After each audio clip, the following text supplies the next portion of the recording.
तर डॉक्टरांनी त्याला ऑपरेशन सांगितलं होतं. ऑपरेशनचा खर्च होता 70,000 रुपये. तर तो मुलगा सुरतहून जळगावला आला होता 350 किलोमीटर प्रोडक्ट घेण्यासाठी. त्याला माझ्या मावशीच्या मुलाने सांगितलं की माझा भाऊ करतो आयुर्वेदिक, तर तू जा त्याच्याजवळ. तो आला, त्याने विश्वास ठेवून प्रोडक्ट घेतलं, जीवनप्राश आणि किडनी केअरची टॅबलेट. त्याला 5 जूनला प्रोडक्ट सुरू केले होते. तर 8 जूनला संध्याकाळी त्याला 11 mm चा स्टोन निघाला संध्याकाळी. त्याचा मला कॉल आला, त्याने मला फोटो काढून सुद्धा पाठवला. त्याने पहिल्या दिवसापासून म्हणजे तो म्हटला होता की मी बाउलमध्ये लघवी करतो कारण मला करायला पाहिजे. तर सर 3ऱ्या दिवशी त्याचा स्टोन निघाला. त्याच दिवशी रात्री 10:30ला कॉल आला. परत त्याने सांगितलं माझा जो दुसरा स्टोन होता तो पण निघाला. तो मला कमीत कमी 10 वेळा थँक्यू बोलला.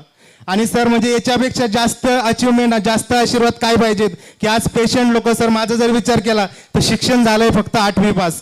आणि माझ्या टीमचा जर विचार केला सर तर माझ्या टीममध्ये आज एक म्हणजे